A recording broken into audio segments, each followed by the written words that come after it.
Sejam bem-vindos todos novamente à minha casa.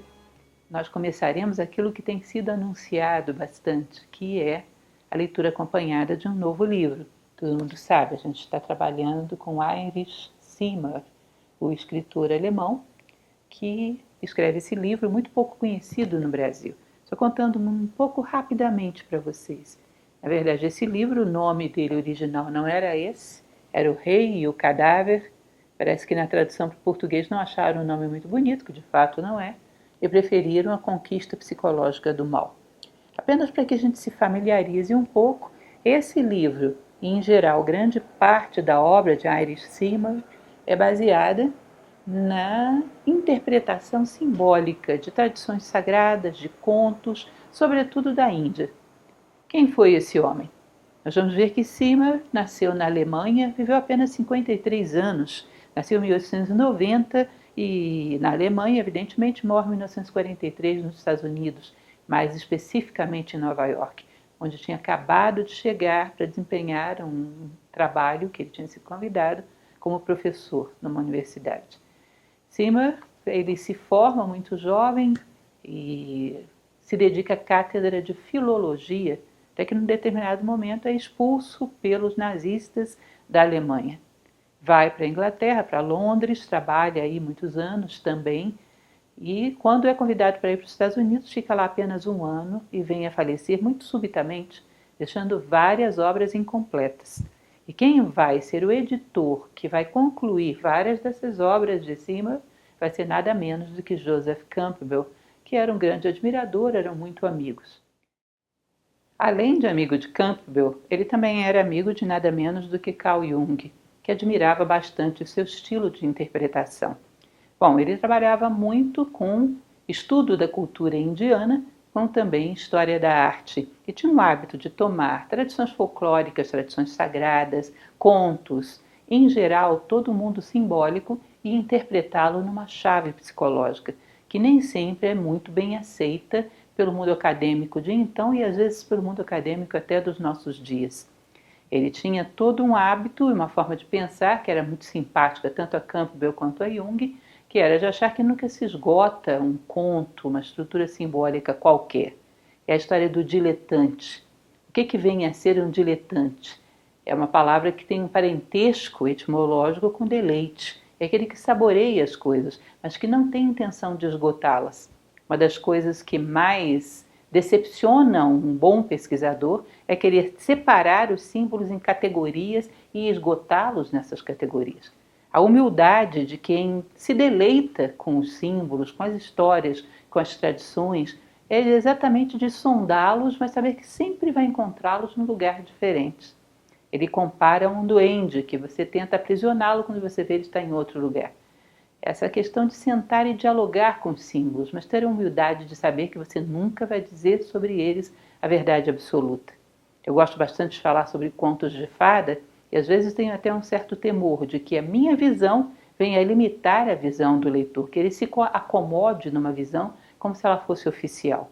Quando se trata de símbolo, como dizia Helena Blavatsky, ele é uma casa com 7 portas. 7 falando simbolicamente, porque pode ter 70 ou 700, ele nunca se esgota. E essa curiosidade e essa humildade do bom buscador sabe que sempre vai entrar no mundo simbólico e sempre vai encontrar algo novo guardado ali. E ele era um bom saboreador, era um bom diletante, amava esses estudos.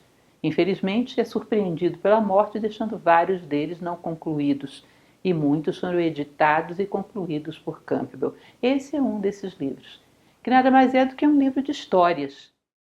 A minha intenção é que a cada encontro a gente trabalhe com uma história desse livro. Hoje vamos começar com as babuchas de Abu Kazem, para a semana que vem, na sequência, um herói pagão e um santo cristão. Isso dá um tempo para que vocês vão lendo, vão refletindo e não esqueçam, não somos especialistas, porque nessa área a especialização é muito duvidosa, somos diletantes. Então a sua percepção, de repente, é algo absolutamente original e tem sentido. Não existe versão oficial de nenhum conto, de nenhum mito, de nenhuma tradição simbólica sagrada.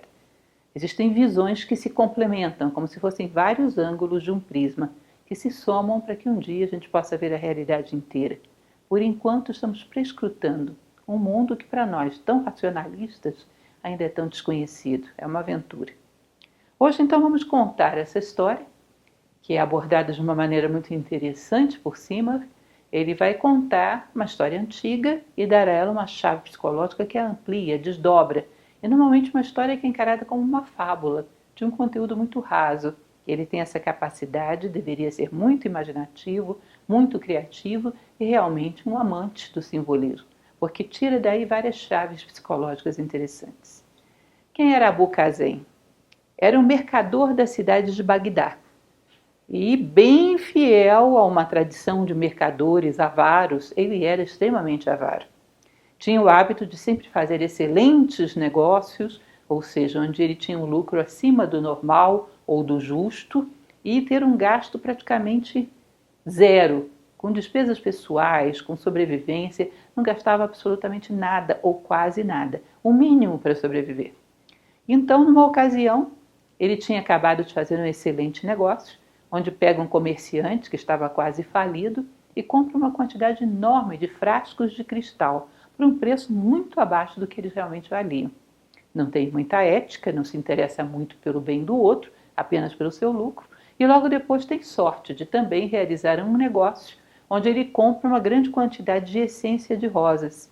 Juntando essas duas coisas, daria um lucro fabuloso, e ele se sente muito feliz por esse novo negócio tão bem sucedido. Ocorre que Abu Kazem, além das suas demonstrações de avareza comuns, ele tinha uma que era muito peculiar, que era conhecida em toda Bagdá por ela, que eram umas babuchas, um tipo de sapato, como se fosse um chinelo, e essas babuchas eram extremamente antigas, extremamente desgastadas, extremamente corroídas, e ele não as trocava. Então eram tão cheias de remendos, de taxas, era uma coisa horrorosa, e sujas e velhas. Todo mundo conhecia Abu Kazem por aquelas terríveis e horrorosas babuchas.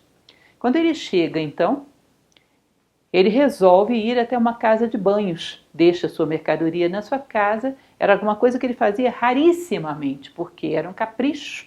Mas ele se sente no direito de um pequeno capricho, porque afinal de contas ia ganhar muito dinheiro. Quando ele chega nessa casa de banhos, encontra um amigo.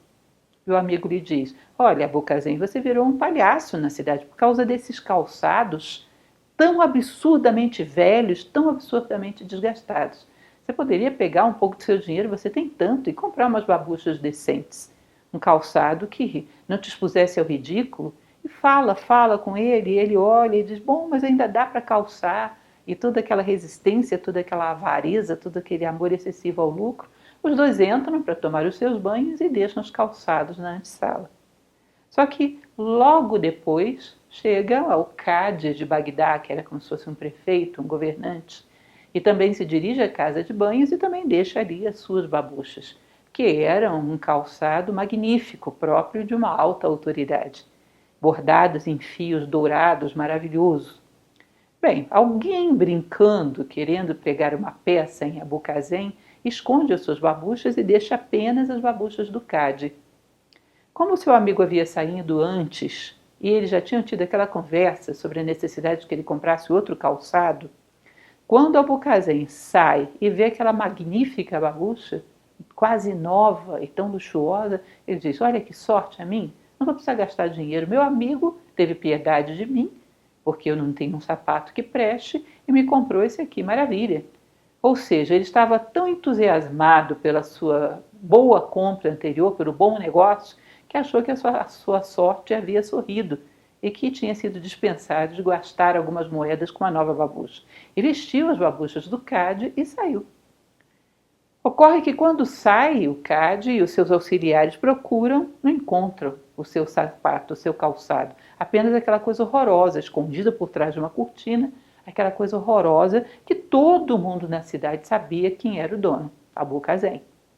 Vão atrás dele e encontram o criminoso, entre aspas, com a prova do crime nos pés. E ele, muito espantado diante de tudo aquilo, é muito recriminado, acusado de roubo, fica muito constrangido, mas enfim, trocam-se os sapatos, ele volta para sua casa com a sua babucha. Quando chega em casa, ele já estava muito irritado porque tinha passado por um vexame, tinha chegado quase à prisão, resolve se livrar daquele calçado que há muito tempo ele já deveria ter feito. Então ele pega, puf, joga as babuchas pela janela e elas caem no Rio Tigre.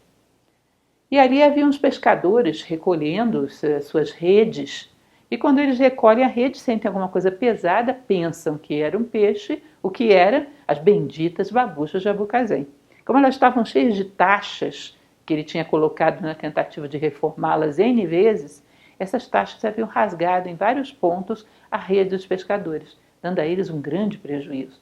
O que já os colocou irritados, considerando que Abucazém já era um personagem que não era muito querido. E evidentemente aquilo ali eram os babuchos dele. Aí, muito irritados, esses pescadores pegam essas babuchas e arremessam na casa de Abucazém pela janela. Ocorre que ele tinha pegado todos aqueles frascos de cristal, colocado as essências dentro, tudo arrumadinho em cima de uma mesa. E as babuchas, ao entrarem, saem quebrando tudo, destruindo tudo. Quando ele chega, fica horrorizado de ver o prejuízo que havia tido. Aí resolve que vai acabar com essas babuchas de uma vez por todas. Sai com elas. É curioso isso, ele nunca pede que nenhum criado faça isso por ele. Pega ele mesmo essas babuchas, sai com elas e vai até um reservatório de água que ficava um pouco longe da cidade, e aí ele joga as suas babuchas. Pronto, agora me livrei delas. Só que esse reservatório que abastecia a cidade, num determinado momento essas babuchas entupiram o canal que levava água à cidade. E as pessoas vão lá ver o que era, desobstruir o que encontram lá, as babuchas de Abucazém. Todo mundo sabia que eram dele. Ficam furiosos, levam até a prefeitura, o CAD pede que se aplique uma grande multa a Abucazém. Ele é chamado a pegar o seu sapato de volta e pagar uma multa enorme. Fica super constrangido com aquilo, com muita raiva do prejuízo enorme que aquilo estava dando para ele. Aí resolve, quer saber de uma coisa? Eu vou enterrar nos fundos da minha casa. Vai lá, cava um buraco, coloca as babuchas lá, joga a terra em cima. Um vizinho, vendo ele fazer isso, bom, esse homem é rico, ninguém sabe de onde ele tira tanto dinheiro. Imagina, ele deve estar escavando um tesouro. Com certeza esse maldito desse Abucazém descobriu um tesouro no quintal dele e não contou para ninguém, isso é contra a lei, porque todos os tesouros descobertos em Bagdá pertencem ao califa. Ele está escondendo o ouro ilegalmente. Vai e o denuncia novamente. E aí ele é obrigado a pagar uma multa maior ainda. Vai lá, desenterra essas babuchas e diz, bom, o que eu vou fazer com isso agora? Resolve que vai queimá-las. Mas como elas ainda estavam muito úmidas, ele resolve colocá-las em cima da sua varanda para que sequem ao sol, para que depois ele possa jogá-las no fogo. Só que na sua varanda, dava bem perto da varanda da casa vizinha, e o cachorro do vizinho vai lá e começa a brincar com aquilo, até que derruba no meio da rua. Ao derrubar uma das babuchas no meio da rua, ela cai, por má sorte, em cima da cabeça de uma mulher que passava, e essa mulher estava grávida. E toma um susto tão grande a ver aquela coisa caindo na sua cabeça, imunda, horrenda, pensa que é um bicho, que acaba perdendo a criança. Seu marido fica muito raivoso, vai novamente, o denuncia, ele é novamente chamado e paga uma multa ainda maior do que as outras duas que ele já havia pago. Já estava arruinado por causa daquele sapato. Aí ele chega ao juiz que o julgou e diz, olha, autoridade, essas babuchas estão me arruinando, me levaram à miséria. Só, por favor, a partir de agora, me inocente de todos os males que essa babucha possa causar, porque elas estão me perseguindo e me destruindo. E diz que o juiz, depois de rir às largas dele, rir por muito tempo, diz, tá bom, eu protejo você, você é inocente de qualquer coisa que essas malditas babuchas venham a causar. Ou seja, esse sapato, que ele há tanto tempo já deveria ter trocado, acabaram por arruiná-lo. Uma historinha, né? Bobinha, que parece que tem um único conteúdo moral. Os avaros serão punidos pela sua avareza. Mas, na verdade, o que Seymour diz, e que acredito que ele tenha razão, é que para dizer tão pouco, ela é muito complexa. Vocês percebem que ela é muito rica em detalhes simplesmente para dizer que um avaro será punido. Ela tem um crescente de situações. Ele vai tendo danos cada vez maiores provocados à cidade e cada vez compensações maiores que ele teria que pagar. E a babucha corre atrás dele. Ele percebe, bom, isso aí tem mais alguma coisa. Não é simplesmente uma historinha que se esgota aí, os avaros serão punidos. Ele vai fazer uma associação que eu acho muito interessante, onde ele vai falar, baseado muito na filosofia indiana, na qual ele gosta de se basear, porque tem um profundo conhecimento. Ele diz, bom, existe uma lei, que é a lei do karma. E esse karma, num determinado momento em que nós, por distração, por desatenção, deixamos de velar muito pelo nosso caminho, abrimos uma fresta de oportunidade onde as precipitações kármicas caem sobre nós. Karma é a toda causa existe um efeito, no plano psíquico, no plano moral, no plano espiritual, inclusive no físico. A avareza que ele nutriu durante toda a vida, baseada numa máxima de ganhar o máximo, gastar o mínimo e ser extremamente insensível à necessidade do outro, o vício que ele criou de sempre estar buscando acumular a maior quantidade de riquezas possível, era simbolizado por aquelas babuchas. Na verdade, não eram simplesmente um calçado, uma sapatilha ou um sapato. Elas eram uma máscara social. Abu Qasim se apresentava à sociedade e era reconhecido, elas eram um símbolo dos seus vícios, que para ele eram virtudes. Tanto que ele velava por isso rigorosamente, anos a fio, recusando-se a comprar um novo calçado. As sapatilhas, os sapatos de Abu Qasim, era a máscara que demonstrava ao mundo que ele era. Para os outros, uma vergonha, para ele, um orgulho. E essas máscaras, quando num determinado momento, por uma distração, percebam bem, se ele estivesse atento, ele poderia perfeitamente perceber que as suas babuchas estavam escondidas quando sai da casa de banho. Perceberia que alguém não daria de graça para ele, sendo ele um homem rico, uma babucha tão cara como aquela, que não era dele. Mas ele sentiu a sua vaidade inflada. Talvez achou que a boa sorte o sorria, já que tinha acabado de fazer um tão bom negócio. Por um momento ele perdeu o rigor, a lucidez. E nessa fresta da desatenção, o karma se precipitou. E ao se precipitar, essa babucha se mostrou o que era, um vício. E esse vício começou a se tornar tremendamente desvantajoso para ele. E ele começa a querer se livrar dele. Mas acontece que ele o criou, essa máscara encaixava perfeitamente no seu rosto, e é como se fosse um cachorrinho, que você criou, você tenta abandonar, ele vai correr atrás de você. Essa máscara começa a voltar para ele de diversas formas. Eu acho muito interessante a maneira como o Zimmer fala disso. Me lembra muito a alquimia medieval. Ele diz, olha, existem dois mundos interconectados.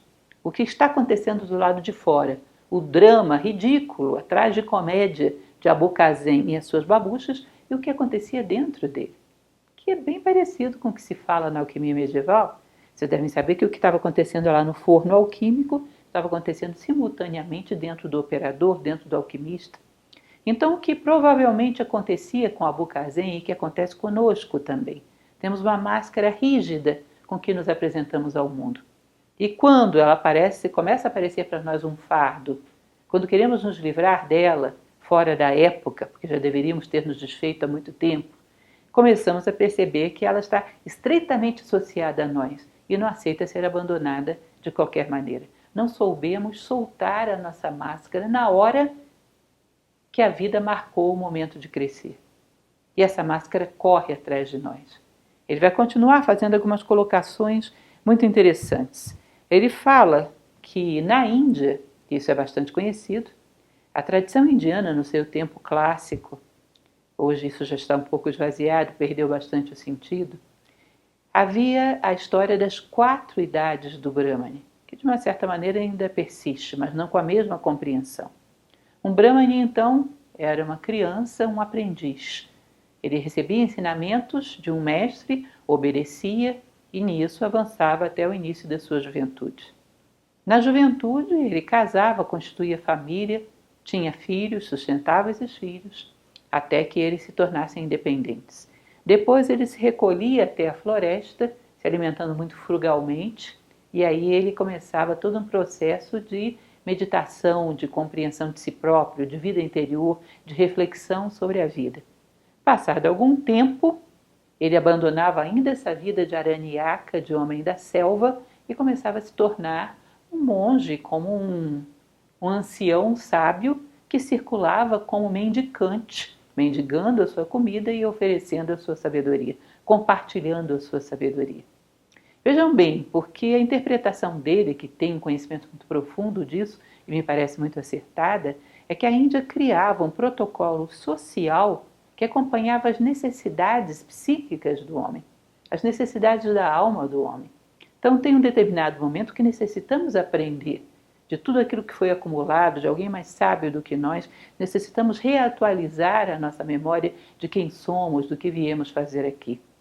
Passa um determinado momento, se acrescenta a isso, ou se substitui a isso, a necessidade de gerar frutos exteriores, ou seja, deixar filhos, produzir alimentos, produzir subsistência para a sua família, gerar frutos do lado de fora.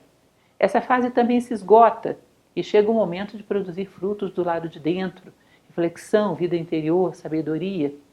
E quando essa penúltima fase se esgota, é o momento de compartilhar. Porque todo o processo da vida caminha para esse ponto. Recolher os verdadeiros frutos, os frutos atemporais da alma humana, e depois sair pelo mundo compartilhando isso.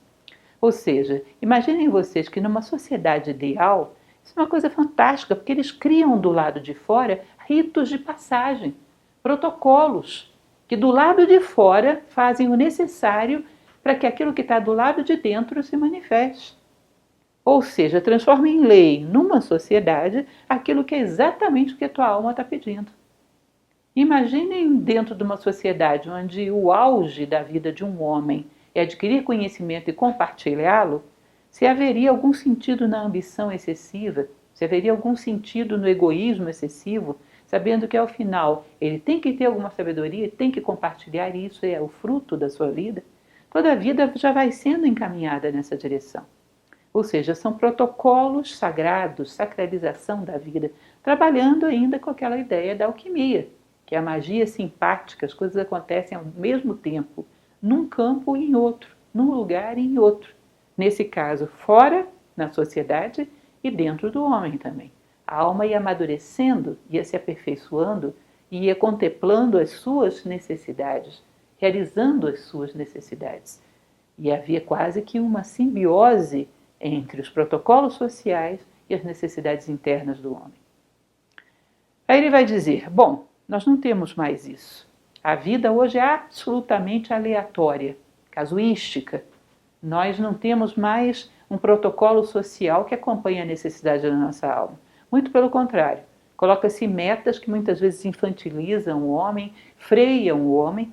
Então essa tendência à inércia dele, essa resistência interna, encontra um reforço numa infantilização social. E o homem não cresce.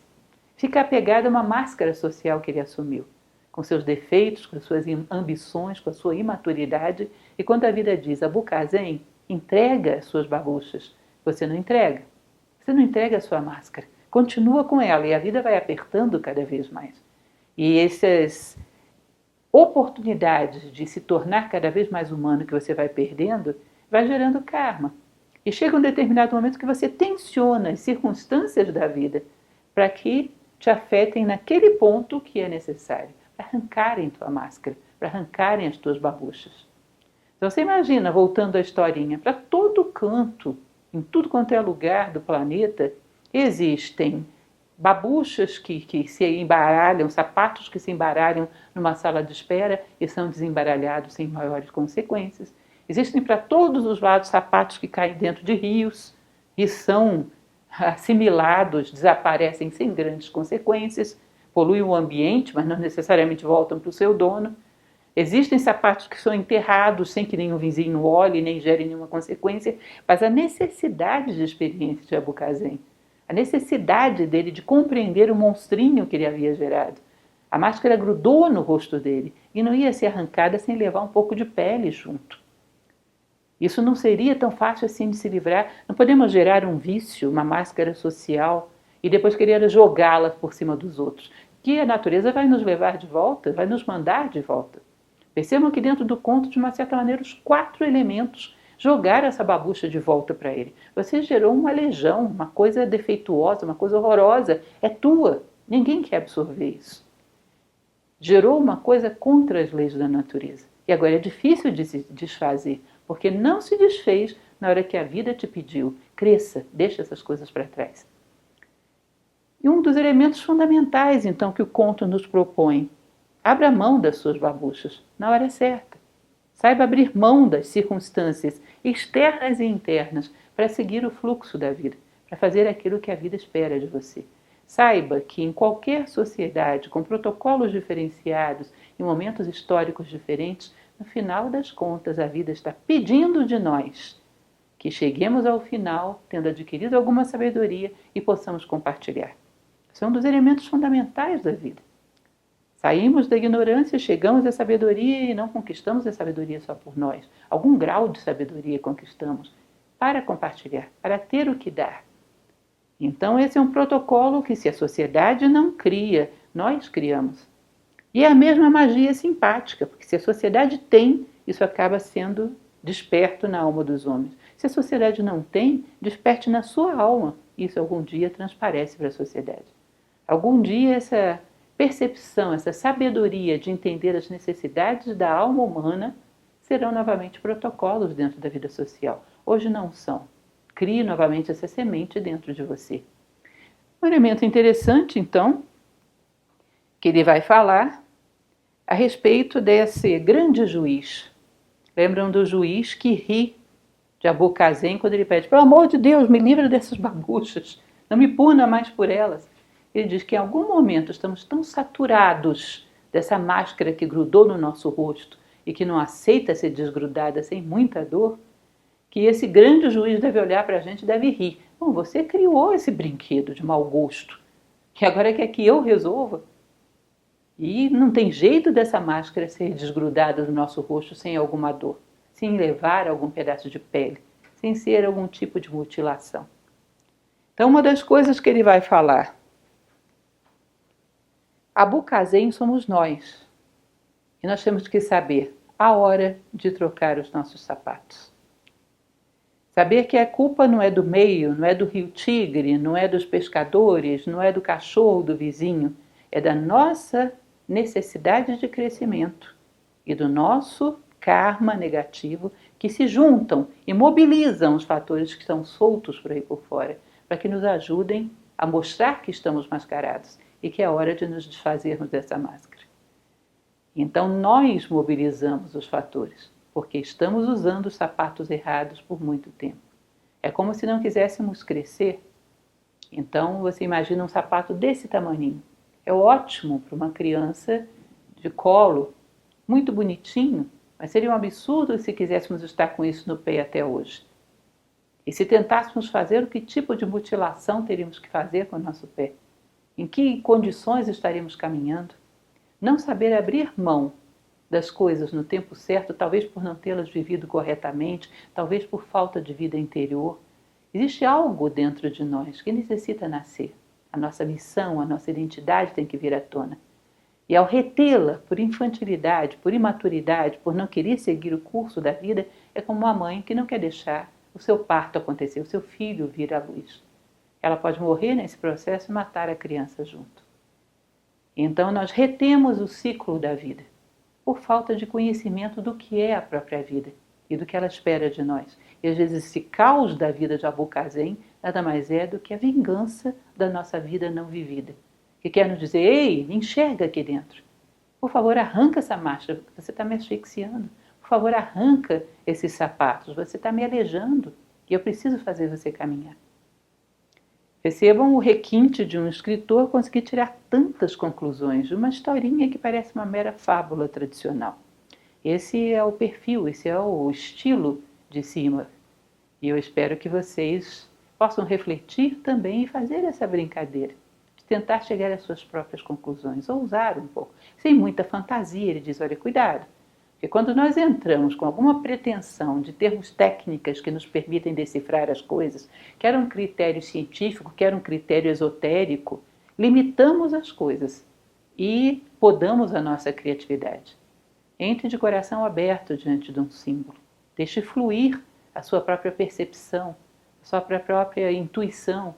Sinta, veja o que isso significa dentro da sua vida. A pureza de uma criança. Os símbolos abrem as portas para aqueles que entram com essa pureza e sem pretensões. Então não é nenhuma pretensão infundada querermos entender o que Simar colocou, mas talvez ir um pouco mais adiante, perceber outros ângulos que nenhum ser humano sozinho poderia ver. E que ele, Simar, se fosse vivo, com certeza adoraria que fizéssemos, que somássemos todos os ângulos, para um dia chegarmos à plenitude do prisma.